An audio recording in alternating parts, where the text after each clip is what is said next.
ಪ್ರಜಾಧ್ವನಿ ಇದು ಪ್ರಜೆಗಳ ನಂಬಿಕೆಯ ಧ್ವನಿ.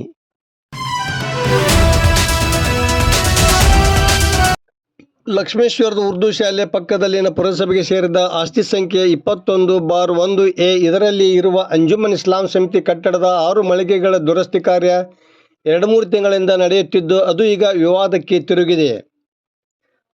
ಅಂಜುಮನ್ ಇಸ್ಲಾಂ ಸಮಿತಿಯವರು ಪುರಸಭೆ ಜಾಗೆಯಲ್ಲಿ ಪರವಾನಗಿ ಇಲ್ಲದೆ ಮಳಿಗೆಗಳನ್ನು ನಿರ್ಮಿಸಿದ್ದಾರೆ.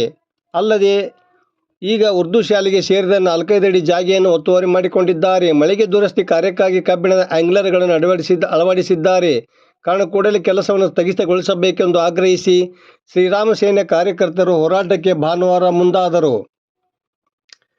ಮಳಿಗೆಗಳ ದುರಸ್ತಿ ಕೆಲಸವನ್ನು ನಿಲ್ಲಿಸಿ ಆ ಜಾಗೆಯಲ್ಲಿ ಅಂಗನವಾಡಿ ಅಥವಾ ಗ್ರಂಥಾಲಯ ನಿರ್ಮಿಸಬೇಕು. ಇಲ್ಲದಿದ್ದರೆ ಅಂಜುಮನ್ ಸಮಿತಿ ಎದುರಿನ ರಸ್ತೆಯಲ್ಲಿ ಇರುವ ಭರಮ ದೇವರಿಗೆ ರಕ್ಷಣೆ ನೀಡುವ ನಿಟ್ಟಿನಲ್ಲಿ ವರ್ತುಲ ನಿರ್ಮಿಸಲು ಶ್ರೀರಾಮ ಸೇನೆಗೆ ಅವಕಾಶ ಮಾಡಿಕೊಡಬೇಕು ಎಂದು ಒತ್ತಾಯಿಸಿ ಅವರು ಭರಮದೇವರ ರಕ್ಷಣೆಗಾಗಿ ಸಿಮೆಂಟ್ ಇಟ್ಟಿಗೆಗಳನ್ನು ತಂದಿದ್ದರು. ವಿಷಯ ತಿಳಿಯುತ್ತಿದ್ದಂತೆ PSI ಈರಪ್ಪ ರಿತ್ತಿ ಸಿಬ್ಬಂದಿಯೊಂದಿಗೆ ಸ್ಥಳಕ್ಕೆ ಆಗಮಿಸಿ ಕಾರ್ಯಕರ್ತರನ್ನು ಸಮಾಧಾನಪಡಿಸಿದರು. ತಹಸೀಲ್ದಾರ್ ವಾಸುದೇವ ಸ್ವಾಮಿ, ಪುರಸಭೆ ಮುಖ್ಯಾಧಿಕಾರಿ ಮಹೇಶ್ ಹಡಪದ್ ಅವರು ಘಟನೆ ಸ್ಥಳಕ್ಕೆ ಆಗಮಿಸಿದರು. ಆಗ ಶ್ರೀರಾಮ ಸೇನೆ ಕಾರ್ಯಕರ್ತರಾದ ಲಕ್ಷ್ಮೇಶ್ ತಾಲೂಕು ಸಂಚಾಲಕ ಈರಣ್ಣ ಪೂಜಾರ, ಬಸವರಾಜ್ ಚಕ್ರಸಾಲಿ, ಪ್ರಕಾಶ್ ಮಾದನೂರ, ಗಿರೀಶ್ ಚೌರಡ್ಡಿ, ಮುತ್ತು ಕರ್ಜೆಕಣ್ಣವರ, ನವೀನ್ ಕುಂಬಾರ, ಫಕೀರೇಶ್ ಬಸವನಾಯ್ಕರ, ಫಕೀರೇಶ್ ಅಣ್ಣಿಗೇರಿ, ವಿನಾಯಕ್ ದಾನಿ, ನವೀನ್ ಬೆಳ್ಳಟ್ಟಿ, ಪ್ರವೀಣ ಆಚಾರಿ ಮತ್ತಿತರರು ಪುರಸಭೆ ಜಾಗೆಯಲ್ಲಿ ಅನಧಿಕೃತವಾಗಿ ನಿರ್ಮಿಸಿರುವ ಮಳಿಗೆಗಳನ್ನು ತೆರವುಗೊಳಿಸಬೇಕು. ಇಲ್ಲದಿದ್ದರೆ ಭರಮದೇವರ ರಕ್ಷಣೆ ಮಾಡಲು ನಮಗೆ ಅವಕಾಶ ಮಾಡಿಕೊಡಬೇಕೆಂದು ಆಗ್ರಹಿಸಿದರು. ಘಟನಾ ಸ್ಥಳಕ್ಕೆ DYSP ಇನಾಮದಾರ್ ಅವರು ಭೇಟಿ ನೀಡಿ ಪರಿಶೀಲಿಸಿದರು. ನಂತರ ತಹಸೀಲ್ದಾರ್ ವಾಸುದೇವ ಸ್ವಾಮಿ, CPI ನಾಗರಾಜ ಮಾಡಳ್ಳಿ, ಪುರಸಭೆ ಮುಖ್ಯಾಧಿಕಾರಿ ಮಹೇಶ್ ಹಡಪದ, PSI ಈರಪ್ಪ ರಿತ್ತಿ ಘಟನೆ ಕುರಿತು ಚರ್ಚಿಸುವ ಸಲುವಾಗಿ ಪುರಸಭೆಗೆ ಅಂಜುಮನ್ ಇಸ್ಲಾಂ ಸಮಿತಿ ಸದಸ್ಯರು ಮತ್ತು ಶ್ರೀರಾಮ ಸೇನೆ ಕಾರ್ಯಕರ್ತರನ್ನು ಕರೆಸಿಕೊಂಡು ಸಭೆ ನಡೆಸಿದರು. ಘಟನೆ ಕುರಿತು ಶನಿವಾರ ಹಿರಿಯ ಸಮ್ಮುಖದಲ್ಲಿ ಮತ್ತೊಮ್ಮೆ ಸಭೆ ನಡೆಸಲು ನಿರ್ಧರಿಸಲಾಯಿತು.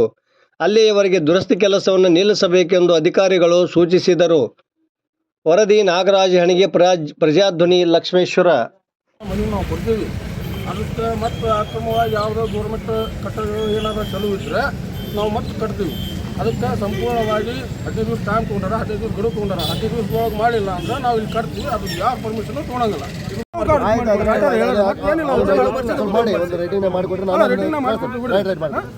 ನಮಗೂ ಮುಂದೆ ಮೇಲಾಧಿಕಾರಿ ಕೇಳಕ್ಕೆ ದಾರಿ ಆಗ್ತದೆ. 92ರಿಂದ ಸಮಸ್ಯೆ ಇರ್ತಾರೆ. ಆಯ್ತು, ಈಗೆಲ್ಲ ಬಂದ್ಬಿಡ್ರೆ ನಾವೇ ಇರ್ತೀವಿ ಅದಕ್ಕೆ. ಯಾಕಂದ್ರೆ ಅದು ಭಾರಿ ಇರ್ತದೆ, ಅದನ್ನ ಸ್ಮೂತ್ ಆಗಿ ಹ್ಯಾಂಡಲ್ ಮಾಡ್ಬೇಕಾಗ್ತದೆ. ಹಂಗೆ